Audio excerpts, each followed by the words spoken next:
Boa noite a todos. Qualquer outra coisa, eu queria agradecer imensamente a Eliane de Cortais por essa oportunidade, não só de poder apresentar um pouco do meu trabalho, mas também ter a tarefa árdua de representar uma região do Brasil que me acolheu já agora há mais de 13 anos. E para falar da questão da reatitude, eu me questionei muito sobre como abordar esse tema, que é muito difícil. Eu acredito que a melhor forma de poder repensar suas atitudes é de, primeiramente, olhar para trás para poder entender como que a gente pode atuar no futuro. Eu tive a oportunidade de me mudar para Manaus. A empolgação foi tamanha e ela, obviamente, veio acompanhando de toda uma série de noções ou de imagem do que seria a capital do estado do Amazonas, mas também a capital geográfica da Amazônia, pois está geograficamente localizada no seu meio. Essa foto aérea mostra bem isso. E aí, nos primeiros contatos, eu confesso que foi uma surpresa, né? Uma cidade de 2,2 milhões de habitantes, seguido um pouco de frustração, eu diria, pelo fato de não encontrar uma cidade como eu imaginava que ela podia ser dentro da floresta amazônica. Você vê aqui essa foto de uma área relativamente central, tanto nas avenidas tem pouca arborização, como nos novos desenvolvimentos também a arborização não é considerada como um dos fatores importantes. Se você vê uma foto aérea de São Paulo, tem certeza que ela vai parecer mais verde do que Manaus. E isso é algo que eu tive a oportunidade de poder trabalhar modestamente durante 8 anos como diretor de planejamento urbano da cidade, tentando melhorar essa situação. A gente conseguiu algumas coisas, mas hoje eu resolvi falar principalmente da arquitetura. E nessa foto dá também para se dar conta como a cidade de Manaus ela tem uma certa... uma criança que está aprendendo a caminhar ainda, no sentido de que os primeiros alunos formados em Manaus foram formados com a abertura da primeira faculdade de arquitetura na cidade, uns 15 anos atrás, mais ou menos. Ou seja, é uma disciplina relativamente nova. Todas as pessoas que contribuíram com o crescimento da arquitetura se formavam em outras cidades do Brasil. Isso gerou uma arquitetura que, ao meu ver, não é nada adaptada ao clima amazônico. Essa questão de grandes beirais, de construir frondoso, de ter ventilação cruzada, a arquitetura integrada com a natureza, é tudo o contrário, né? É algo totalmente inadequado ao clima. Então, eu resolvi tentar, muito humildemente, poder contribuir com uma série de pequenos projetos para tentar, aos poucos, mudar as mentalidades e tentar ver melhorias na questão da arquitetura também. Então, um dos primeiros projetos pelos quais a gente foi contratado, na primeira visita, o cliente me mostrou esse terreno e disse que, de forma nenhuma, a gente podia tirar nem sequer uma árvore. Olhei para o terreno, achei, bom, eu vejo uma árvore à direita, mas à esquerda, para mim, nem era árvore. Mas é ali que eu comecei a entender a questão da importância da preservação de qualquer tipo de vegetação. Essa foto é o mesmo ângulo, alguns anos depois, com a casa implantada e a floresta que tomou vigor, né? Que ficou mais pujante. A gente conseguiu esse exercício de implantar sem desmatar porque, felizmente, no meio do lote tinha uma clareira onde não havia árvore e nos permitiu implantar a casa de 2 pavimentos nessa clareira, numa implantação perfeita. O norte, nessa imagem, está à direita e, portanto, o sol nasce embaixo. Se põe do outro lado, a gente consegue ter uma exposição ao sol relativamente mínima, ou seja, bastante adequada. O volume longitudinal que atravessa o terreno, ele abriga as funções que podem estar expostas ao sol, enquanto o outro são as funções que precisam ser protegidas do sol. Você vê que essa vegetação que cresceu novamente, ela garante a privacidade da casa, como também ela gera uma conexão direta que garante uma qualidade de vida. Para poder diminuir o impacto da casa no lote, a gente inverteu as funções, ou seja, todas as funções que habitualmente estão no primeiro pavimento, aqui a gente colocou no térreo, colocando todo o espaço de vida no pavimento superior, junto com a piscina, por baixo de uma grande cobertura que deixa uma planta totalmente livre de ser habitada da forma que bem entender. Pela largura estreita do lote, a gente trabalhou com platibandas invertidas, já que a gente não podia ter grandes beirais nos lados laterais. E isso gerou uma proteção do sol nascente de um lado e do sol poente do outro.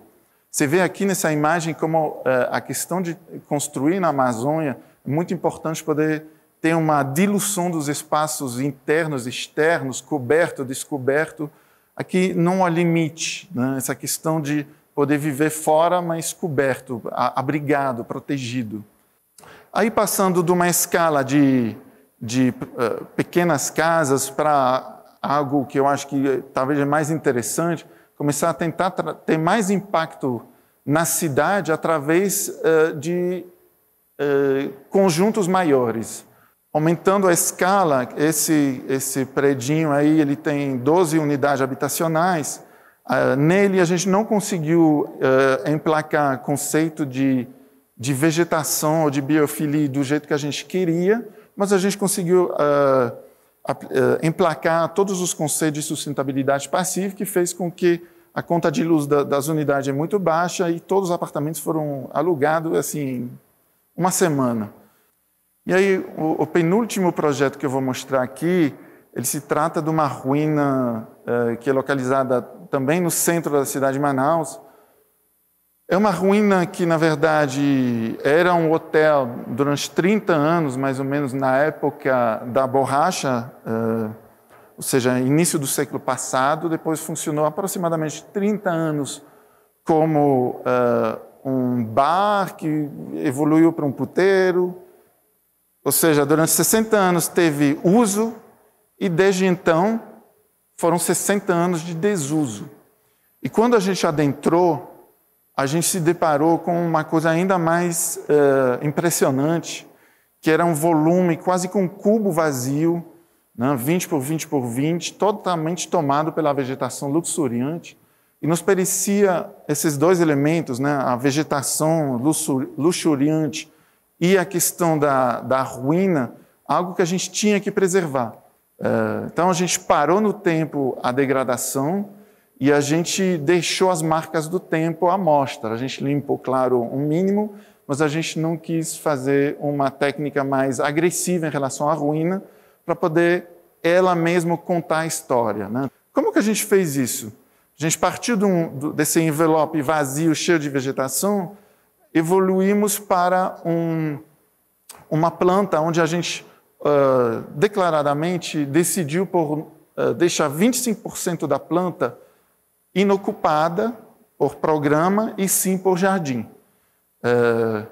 Quando a gente faz isso, a gente obviamente perde um pouco de espaço para poder construir, então a gente, para compensar, a gente construiu um pavimento a mais acima, recuado, invisível desde perto. Além disso, o fato de criar um jardim, obviamente, traz todos os benefícios da biofilia e dessa proximidade e integração com a natureza, né, como a questão da redução de temperatura, de filtragem do ar, da volta da vida selvagem. Já tem vários pássaros que aninharam lá dentro hoje, tem sapos, enfim, tem todo tipo de animais que voltaram a ocupar o espaço como eles estavam utilizando o espaço antes da obra. E quando você adentra o edifício, você atravessa esse vazio de quase 20 metros de altura por cima dessa passarela para adentrar o novo edifício, que eu estou me dando conta que eu nem falei qual era a nova função do edifício. Ele se tornou hoje um centro digital pela prefeitura, organizado pela prefeitura, um tipo de coworking, e também é o marco do novo bairro digital da cidade de Manaus, né, que tem que saber que tem os incentiva, as empresas do polo industrial da cidade de Manaus devem reverter 5% do faturamento em P&D, né? Pesquisa e desenvolvimento em novas tecnologias. E para finalizar, eu vou mostrar esse último projeto, que é um projeto muito pequeno, mas que a gente acabou de finalizar e me interessa muito pelas noções, as estratégias que ele traz. O casal de amigas que nos contratou mora nessa casa à esquerda. E nesse lote pequeno, nos pediram para fazer um escritório de arquitetura e uma área de lazer. E como é um bairro localizado ao lado do centro histórico, um bairro bastante popular, mas que ao mesmo tempo tem muitos galpões, muita mecânica, nos interessava essa questão do contextualismo de trabalhar um galpão como escritório. Um outro pedido específico também era de preservar essa árvore chamada viuvinha, que está mais ou menos no meio, ou do lado direito da casa. A gente também inverteu a ordem lógica, que seria colocar o escritório na frente e a área de lazer nos fundos. A gente colocou a área de lazer na frente e o escritório no fundo, para poder não bloquear os ventos que vêm pela rua, os ventos principais, como também acabar criando como uma antessala para esse escritório, né? Uma espécie de recepção que vocês vão ver logo atrás desse pórtico aqui. Mas, apesar daqui as duas proprietárias estarem tomando uma cervejinha de boa, essa mesa ela acaba se tornando como uma extensão do escritório. E sempre que eu passo lá, elas estão mais trabalhando na área externa do que na área interna. Então, acho que isso é uma forma de, talvez, propor, né, novas formas de se trabalhar. E é um bairro bem popular, fica do lado dos principais terminais de ônibus, então tem muita gente passando na frente. Então, eu acho que, mesmo com uma intervenção muito pequena, né, vou repetir, 125 metros quadrados, eu acho que o impacto na cidade foi alcançado e estou extremamente orgulhoso disso. Eu acho que era isso que eu queria trazer para a pauta, né? Essa questão de uma afirmação da relação e de uma integração com a natureza, como eu gosto de chamar, arquiteturar a natureza, brincar com ela para gerar espaços que sejam naturais ou totalmente artificial, mas que gera um contato e um impacto na cidade. Então, vou agradecer novamente a Eliane, a De Cortais, e a oportunidade de poder compartilhar o palco com gente tão ilustras e com pautas tão diversas e interessantes. Muito obrigado. Lohan, a gente que agradece você ter aceito o nosso convite, ter trazido um conteúdo tão bacana, que acrescenta tanto para todo mundo que está assistindo a gente. Em relação agora aos materiais, né, para além da vegetação que você utiliza, né, você tem um olhar muito cuidadoso também para o local, né, toda a questão da logística de não trazer, né, esses materiais de muito longe. Queria que você falasse um pouco para a gente como que é essa relação com a localidade, com os materiais lá da região norte. É bem interessante essa pergunta, porque realmente Manaus pode ser considerada como uma ilha. A gente só é alcançável por avião ou por barco.